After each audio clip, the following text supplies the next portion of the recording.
Pumunta na naman kami sa MOA at kapag nandito talaga kami, alam kong mapapagastos na naman kami. Kaya bago ang lahat, sabi ko magmerienda muna kami para hindi naman uminit ang ulo ko. Charot. Namiss namin tong harap na part ng MOA. Dati nung magjowa pa lang kami, lagi kami dumadaan dito para kumain ng kwek-kwek. Hindi namin sure kung ito din ba yung stall na yon, pero natuwa kami na meron pa rin nagbebenta ng kwek-kwek dito. Habang bumibili si Daddy Gerald dyan, pumunta naman ako doon sa isang malapit na stall para bilhan si Gray Gray ng siopaw. Kumakain si Gray Gray ng itlog pero kapag kwek-kwek ayaw niya, kaya etong siopaw na lang yung merienda niya.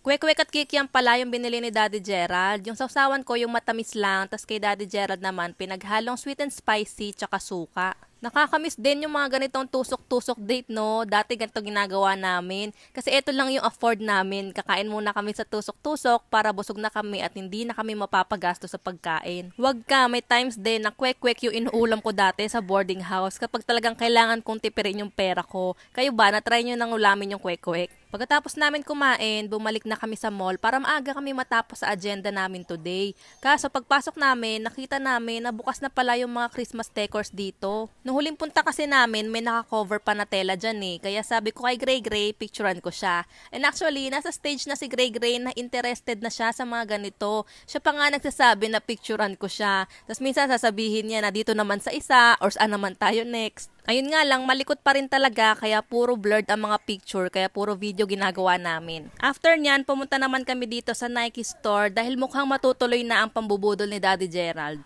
Nagpakuha na nga siya ng size niya at habang feel naman niya ang pagsusukat, nakita ko naman etong si Gray Gray nagsusukat din ng sa kanya. Nakikita niya kasi yung ginagawa namin kaya ayan, nagagaya niya. At mukhang meron nga siyang bet na sapatos dahil eto yung pinapakita niya sa akin. Nagsukat-sukat pa kami dalawa ni Gray Gray ng mga sapatos pero in the end, wala naman palang available na stock para sa size namin. So ang ending, si Daddy Gerald lang ang nakabili ng sapatos niya. And sa online na lang kami bibili nung sa amin dalawa ni Gray Gray. Ayun nga lang, matagal yung delivery. Dumaan din pala kami dito sa Decathlon kasi nagbabalak si Daddy Gerald na bumili ng scooter para sa aming dalawa. Kasi 'di ba may scooter si Gray Gray and para masabayan din namin si Gray Gray na mag-scooter sa labas. Nag-testing pa nga kami dalawa ni Daddy Gerald dito pero nung nakita ko yung presyo sabi ko ay wag na tayong mag-scooter. Hinayaan na lang muna namin si Gray Gray na mag-scooter dyan for a few minutes tapos umalis na rin kami kasi kailangan pa namin maghanap ng mga damit na susuotin namin para sa photoshoot. Balak namin mag all white pero wala kaming mga puting damit kaya ayan mapapa-shopping tuloy tayo. Etong polo lang dapat kukunin ko para kay Gray Gray pero nakita ko tong mga long sleeve na ang gaganda, feeling ko bagay kay Gray Gray kaya sabi ni Daddy Gerald kunin ko na daw. Bago pa madagdagan itong bitbit ko sabi ko kay Daddy Gerald magharap na siya ng kanya. Sabi ko puting damit ang kunin pero mga black na shorts na naman ang tinitingnan niya.